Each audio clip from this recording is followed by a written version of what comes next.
नमस्कार, मैं गोविंद मीणा, केंद्रीय विद्यालय जैतपुर।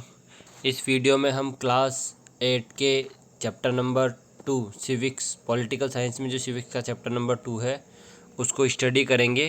अंडरस्टैंडिंग सेकुलरिज्म, जो धर्मनिरपेक्षता होती है, जो पंथ निरपेक्षता होती है, उसको हम इसमें स्टडी करेंगे। तो सेकुलरिज्म को समझने के लिए सबसे पहले हम जो केस स्टडी देखेंगे यूनाइटेड स्टेट ऑफ अमेरिका की। उसके बाद जो सेकुलरिज्म होता है, जो धर्मनिरपेक्षता होती है ना, उसको समझेंगे कि सेकुलरिज्म क्या होता है।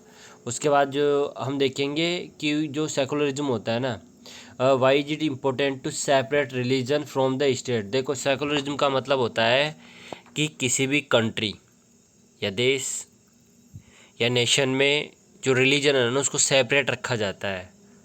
जितने भी गवर्नमेंट इंस्टीट्यूशन होते हैं, गवर्नमेंट होती है, सरकारें होती हैं ना, उनसे जो रिलीजन होते हैं ना, उनको सेपरेट रखा जाता है। तो क्यों ज़रूरी है किसी भी स्टेट से जो रिलीजन है उसको सेपरेट रखना। देखो, पॉलिटिकल जो साइंस सब्जेक्ट होता है ना, पॉलिटिकल साइंस में स्टेट कंट्री को कहा जाता है। ठीक। फिर इसके बाद जो इंडियन सेकुलरिज्म है, भारतीय धर्म निरपेक्षता, पंथ निरपेक्षता, इसको समझेंगे। ठीक। फिर ये भी जानेंगे कि जो भारत की जो सेकुलरिज्म, जो इंडियन सेकुलरिज्म है, वो दूसरे डेमोक्रेटिक कंट्रीज से, जैसे यूनाइटेड स्टेट ऑफ अमेरिका से कैसे डिफरेंट है, या फिर जो दूसरे देश है उनसे कैसे हमारी कंट्री का जो सेकुलरिज्म मॉडल है वो डिफरेंट है। ठीक। तो वीडियो चैप्टर स्टार्ट करने से पहले इन्फॉर्मेशन, वीडियो को पॉज करके जो डिटेल इसको पढ़ लीजिए और अपने पास पॉलिटिकल साइंस सिविक्स की जो बुक है क्लास 8 की वो रखिए।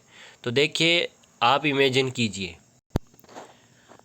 आप यूनाइटेड स्टेट जो है अमेरिका, उसके सिटीज़न हैं, लेकिन आपका जो मज़हब है, जो आपका रिलीजन है, वो या तो हिंदू है या मुस्लिम है। तो एक हिंदू और एक मुस्लिम के रूप में जो यूनाइटेड स्टेट ऑफ अमेरिका है वहाँ पे आप रहते हो।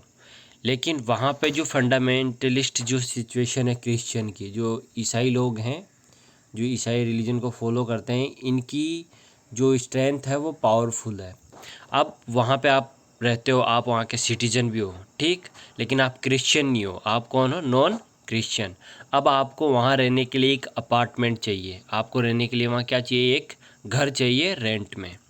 लेकिन आपको सिर्फ इस वजह से लोग घर देने से मना कर देते हैं कि आप नॉन क्रिश्चियन हो, आप हिंदू हो या मुस्लिम हो। ठीक।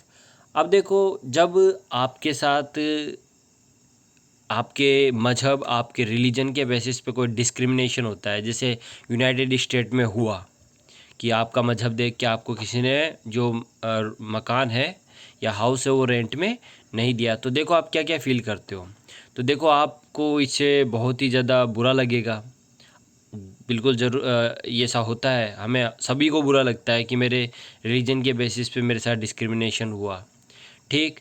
इसके अलावा जब आपके पास इस प्रकार का डिस्क्रिमिनेशन होता है तो आपको गुस्सा भी आएगा कि मेरे साथ मेरे रिलीजन के बेसिस पे डिस्क्रिमिनेशन हुआ है। ठीक। अब देखो, आपको जो गुस्सा आएगा ना, वो दो फॉर्म में आएगा। पहला तो आप क्या करोगे, मतलब जो आपका गुस्सा है ना, वो दो प्रकार से बदल सकता है ना।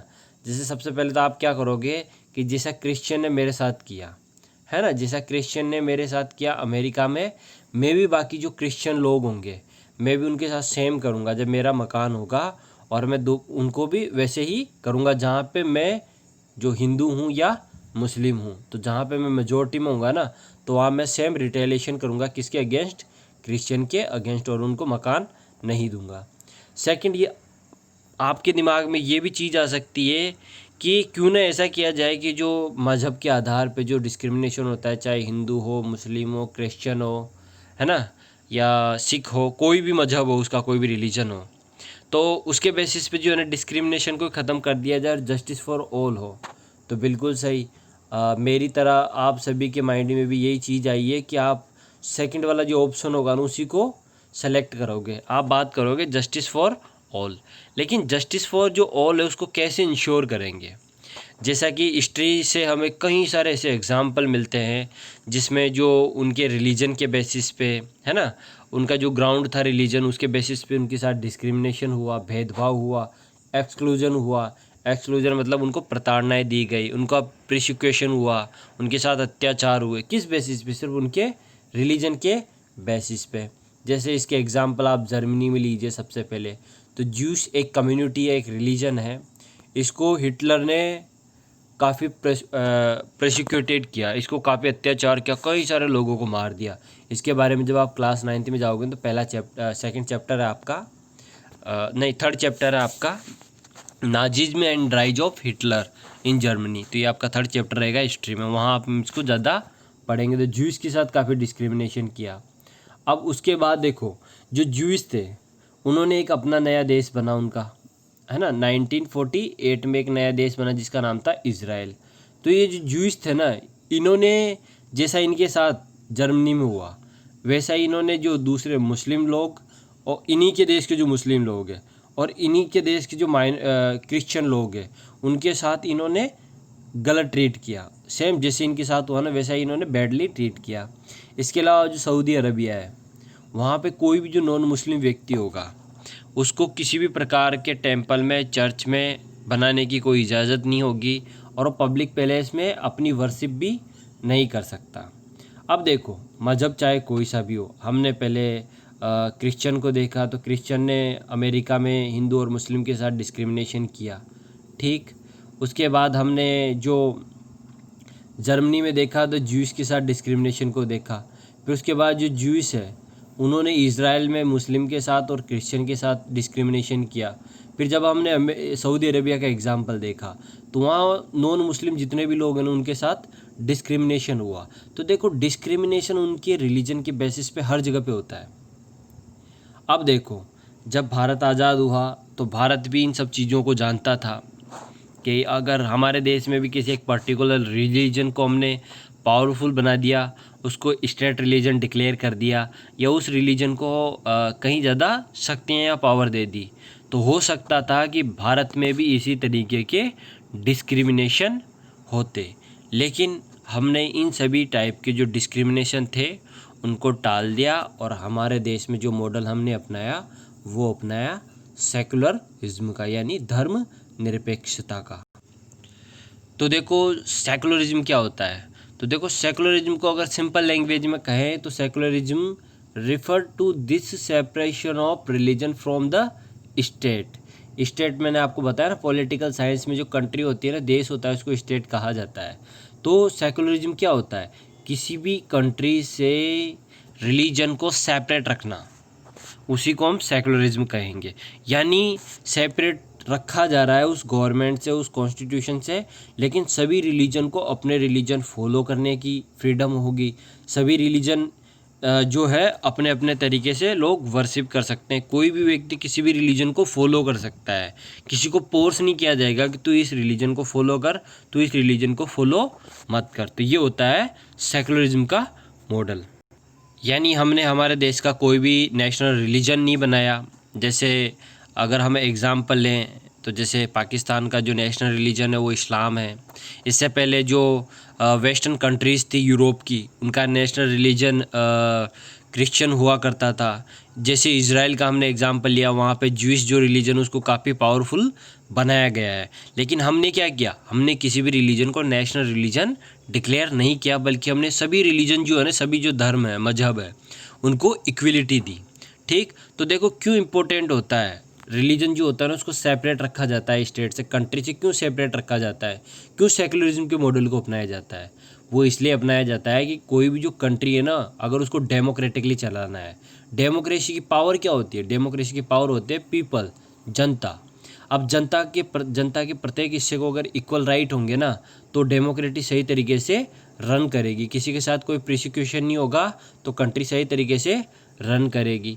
ठीक, इसके अलावा जो मेजॉरिटी होती है, मेजॉरिटी इन जो रिलीजन होता है ना किसी भी कंट्री के अंदर, तो हमेशा वहाँ पे एक प्रॉब्लम ये खड़ी रहती है कि वो अपनी पावर का मिसयूज करते हैं। जैसे श्रीलंका के आप केस स्टडी देखोगे जब आप क्लास 10th में जाओगे, पावर शेयरिंग चैप्टर रहेगा सिविक्स में आपका, सेकंड चैप्टर 10th में। तो उसमें पावर शेयरिंग में आप जानोगे कि वहाँ जो मेजॉरिटी थी श्रीलंका की, उसने कैसे अपनी पावर उसका मिसयूज किया। इसके अलावा उसी में आप जो बेल्जियम है ना, उसका एग्जाम्पल भी आप देखोगे तो जो मेजोरिटियन जो रिलीजियस ग्रुप होता है ना, उसकी जो उससे जो प्रोसिक्यूशन माइनॉरिटी को होता है, माइनॉरिटी वो होते हैं जिनकी संख्या कम होती है, तो उनसे बचाने के लिए।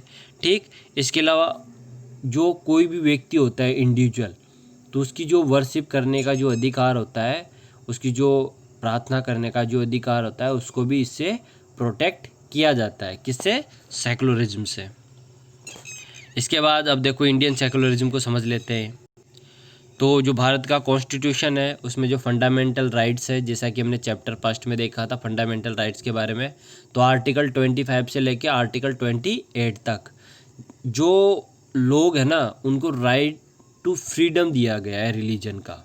यानी जो स्टेट है ना, वो जो सभी जो लोग हैं ना, उनको इक्वलिटी देगा उनके रिलीजन के बेसिस पे, और किसी भी व्यक्ति को अपना जो रिलीजन है ना, उसको फॉलो करने की पूरी पूरी आज़ादी होगी। साथ ही साथ जो इंडियन कॉन्स्टिट्यूशन है ना, वो सभी इंडिविजुअल्स को ये अलाउ करता है कि वो अपने रिलीजन को, अपनी बिलीफ को, अपनी जो प्रैक्टिसेस है उनको अपने तरीके जैसे उसको समझता है उस रिलीजन को, उस तरीके से उसको फॉलो करे।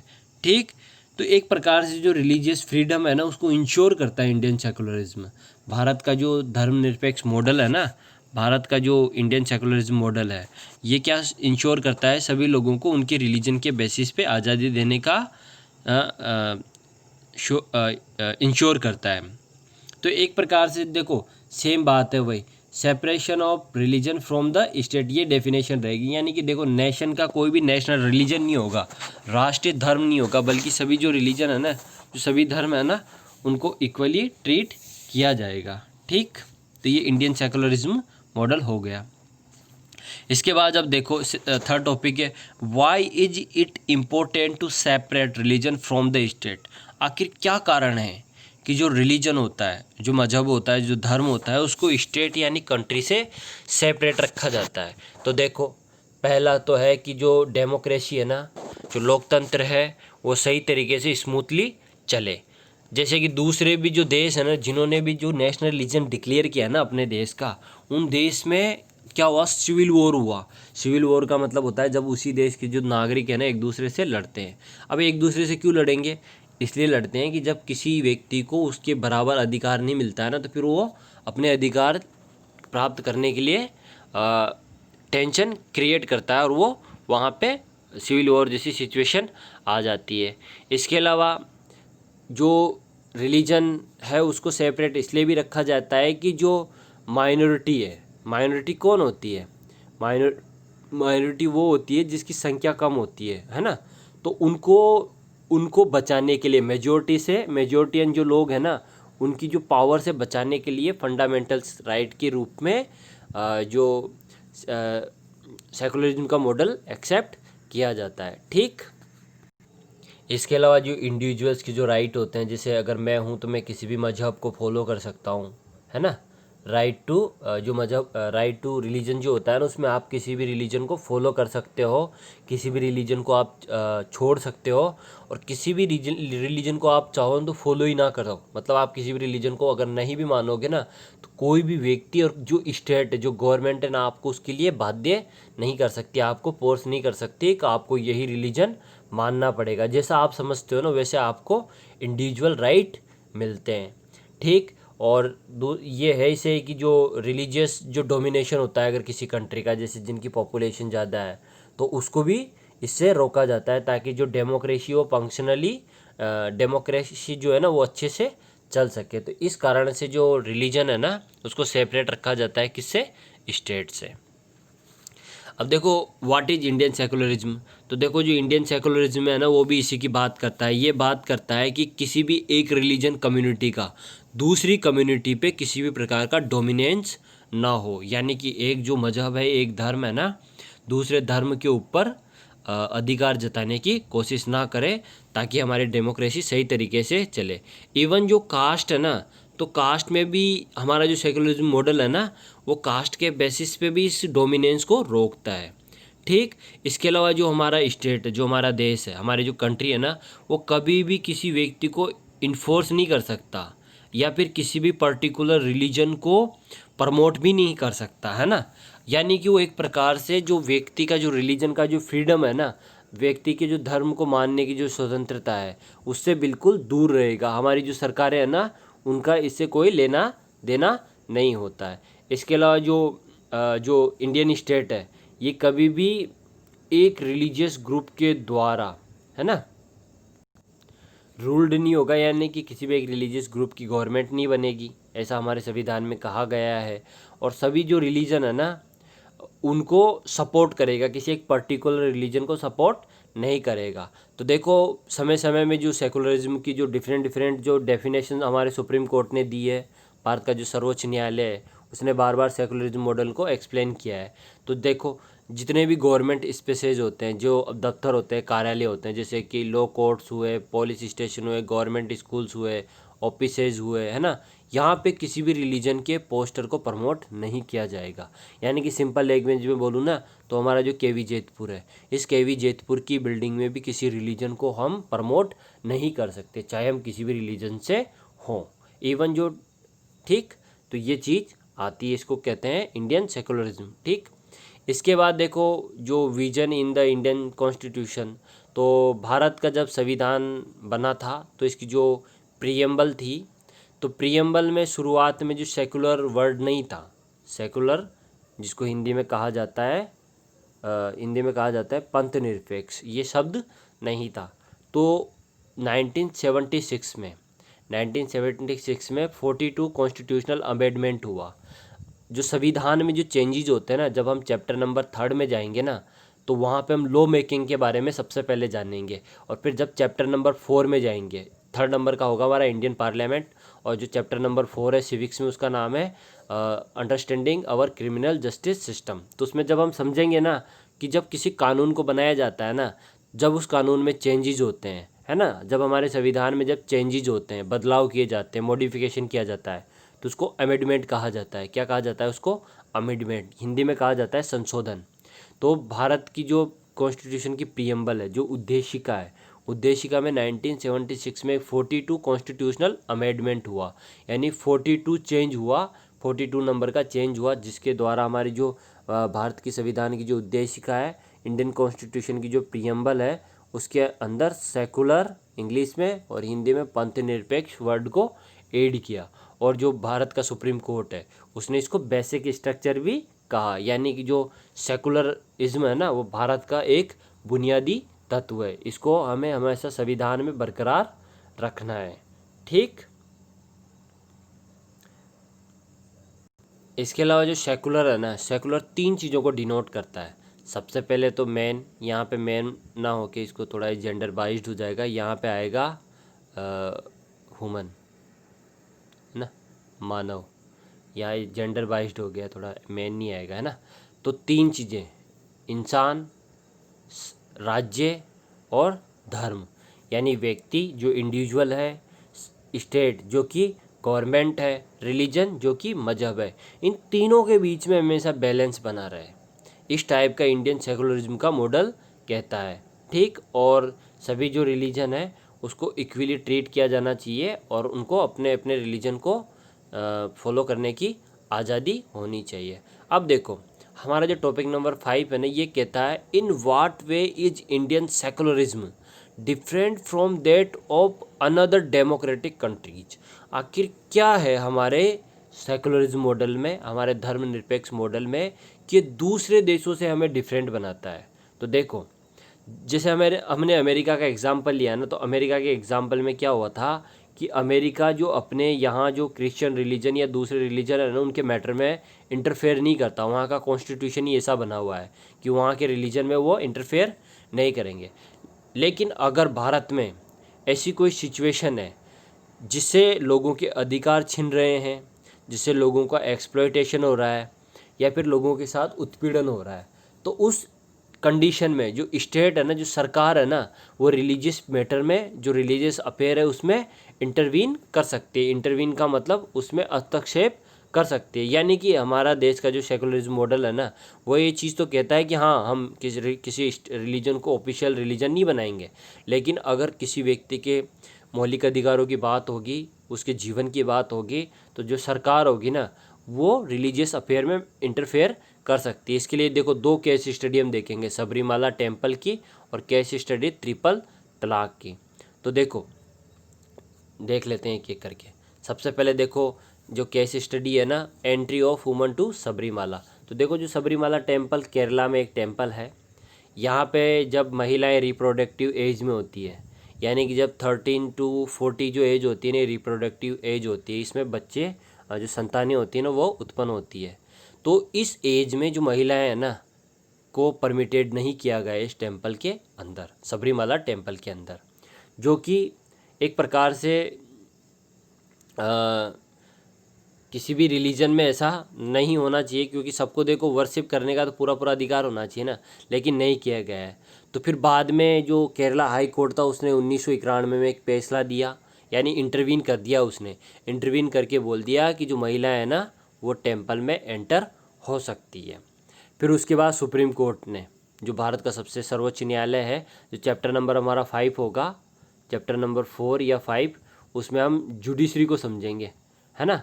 जो जुडिशरी में सबसे नीचे होते हैं सेशनल कोर्ट, फिर हाई कोर्ट होता है, फिर हाई कोर्ट के ऊपर होता है सुप्रीम कोर्ट। तो इस तरीके से हमारा पिरामिड बनता है जुडिशरी का।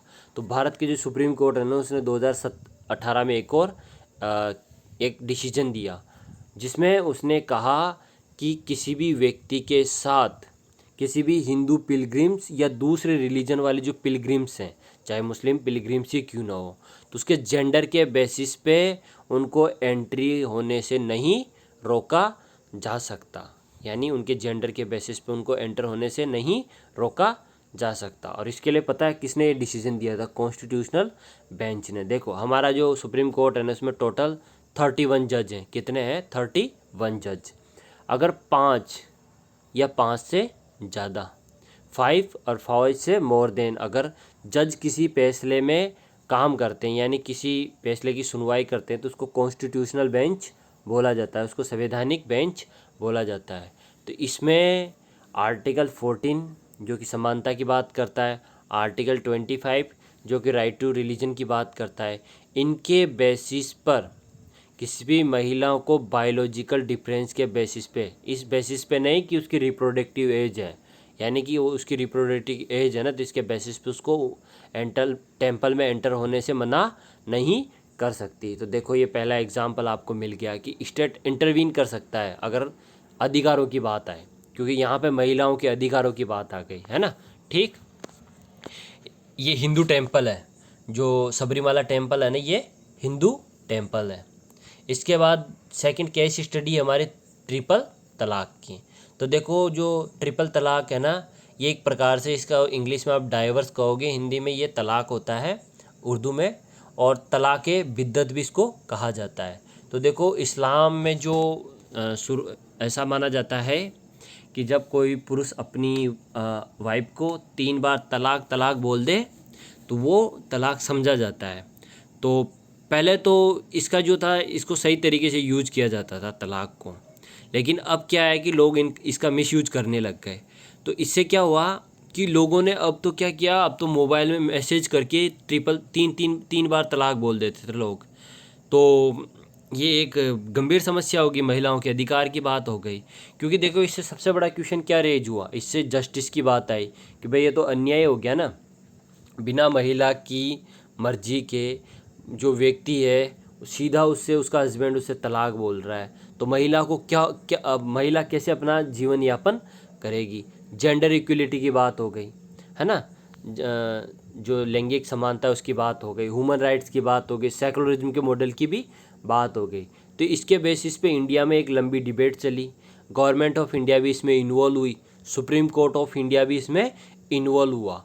और देखो हमारा जो संविधान का आर्टिकल 44 है वो बात करता है यूनिफॉर्म सिविल कोड, यानी चाहे किसी भी रिलीजन का व्यक्ति हो, किसी भी रिलीजन का व्यक्ति हो, उनके लिए जो कानून है ना वो इक्वल होने चाहिए, एक जैसे होने चाहिए।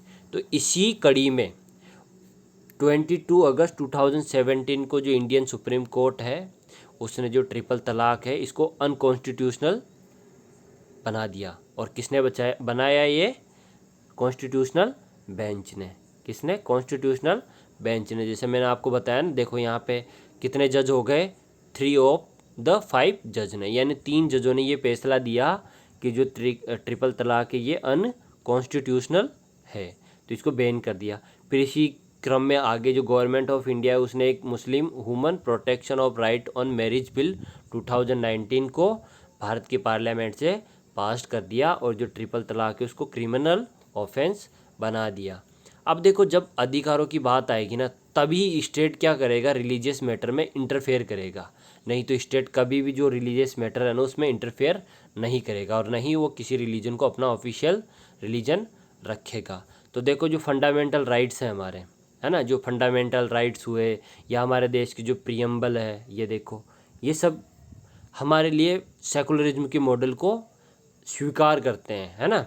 तो कुल मिलाकर देखो, इसका एक ही एसेंस निकलता है, इसका एक ही अर्थ निकलता है कि भारत में जो डाइवर्सिटी है, भारत में जो डाइवर्सिटी है उस डाइवर्सिटी का पूरा पूरा रेस्पेक्ट होना चाहिए, उसका पूरा पूरा सम्मान होना चाहिए। सभी व्यक्तियों को अपने हिसाब से अपने रिलीजन को फॉलो करने का अधिकार होना चाहिए और स्टेट किसी भी रिलीजन को प्रमोट नहीं करे, सरकार किसी भी रिलीजन को प्रमोट नहीं करे और किसी दूसरे रिलीजन को भी सप्रेस ना करें। यही जो सेकुलरिज्म का मॉडल है वो कहता है। तो इस तरीके से हमारा जो चैप्टर है वो कंप्लीट हो जाता है। एक बार रिवीजन देख लेते हैं। सबसे पहले केस स्टडी देखी जिसमें हिंदू मुस्लिम कम्युनिटी होने के कारण क्रिश्चियनों के द्वारा आपके साथ डिस्क्रिमिनेशन हुआ, तो आपने सोचा कि जस्टिस फॉर ऑल का कॉन्सेप्ट ही आपने अपनाया। इसके बाद हमने हिस्ट्री देखी कि शुरू से डिस्क्रिमिनेशन हो रहा है रिलीजन के ग्राउंड में, तो हिटलर ने ज्यूस के साथ किया, फिर ज्यूस ने मुस्लिम और क्रिश्चियन लोगों के साथ किया, है ना। इसके बाद सऊदी अरबिया में नॉन मुस्लिम लोगों को कोई अधिकार ही नहीं है। तो इंडिया में भी इस डिस्क्रिमिनेशन को रोकने के लिए हमने सेकुलरिज्म का मॉडल एक्सेप्ट किया। तो सेकुलरिज्म क्या होता है? सेकुलरिज्म होता है जब रिलीजन को स्टेट से सेपरेट रखा जाता है, और इंडिया ने भी ऐसा ही किया। इंडिया ने भी जो सेकुलरिज्म के मॉडल के तहत आर्टिकल 25 से लेकर आर्टिकल 28 में लोगों को राइट टू फ्रीडम दे दिया रिलीजन का, और स्टेट ने बिल्कुल ही जो किसी भी रिलीजन को अपना रिलीजन नहीं बनाया। क्योंकि जब भारत आज़ाद हुआ था ना, तो लोगों की डिमांड थी कि भारत का भी स्टेट रिलीजन हिंदू होना चाहिए, भारत का भी स्टेट रिलीजन मुस्लिम होना चाहिए, भारत का स्टेट रिलीजन सिख होना चाहिए। लेकिन हमने किसी भी रिलीजन को एक्सेप्ट नहीं किया, सभी रिलीजन को हमने इक्वली ट्रीटेड किया। फिर इसके बाद हमने जाना कि किसी भी कंट्री से जो स्टेट होता है उसे रिलीजन को डिफरेंट क्यों रखा जाता है, सेपरेट क्यों रखा जाता है। तो देखो, डेमोक्रेसी को सही तरीके से चलाने के लिए, माइनॉरिटी को सुरक्षा प्रदान करने के लिए, है ना, सभी लोगों को इंडिविजुअल अधिकार देने के लिए। तो इस तरीके से हम स्टेट से डिफरेंट रखते हैं। इंडियन सेकुलरिज्म भी यही कहता है, भारत में एक किसी भी पर्टिकुलर कम्युनिटी का डोमिनेंस ना हो, और भारत सरकार और जो भारत की जो सरकारी दफ्तर है वहाँ पे हम रिलीजन को प्रमोट नहीं कर सकते हैं। इसके बाद हमने जो सेकुलरिज्म के मॉडल को देखा, तो सेकुलर जो शब्द था उसको प्रीएम्बल में 42 कॉन्स्टिट्यूशनल अमेंडमेंट के द्वारा ऐड किया गया। इसके बाद हमने जो हमारा जो कॉन्स्टिट्यूशन है उसमें एक सबसे खास बात है कि जो हमारा देश है ना वो इंटरवीन कर सकता है, जबकि अमेरिका में इंटरवीन नहीं कर सकते हैं बिल्कुल भी। इंटरवीन करने का मतलब हस्तक्षेप होता है। लेकिन कब करेंगे? जब अधिकारों की बात आएगी, जब एक्सप्लॉयटेशन की बात आएगी, या फिर जब जेंडर इक्वलिटी की बात आएगी, तभी हम एंटर कर सकते हैं। तो इसके लिए हमने सबरीमाला टेम्पल का एग्जाम्पल लिया, entry of woman to Sabarimala temple, और ट्रिपल तलाक का एग्जाम्पल लिया। तो इस तरीके से जो हमारा चैप्टर है वो कंप्लीट हो गया है। इस वीडियो को देखने के लिए आप सभी का बहुत बहुत धन्यवाद।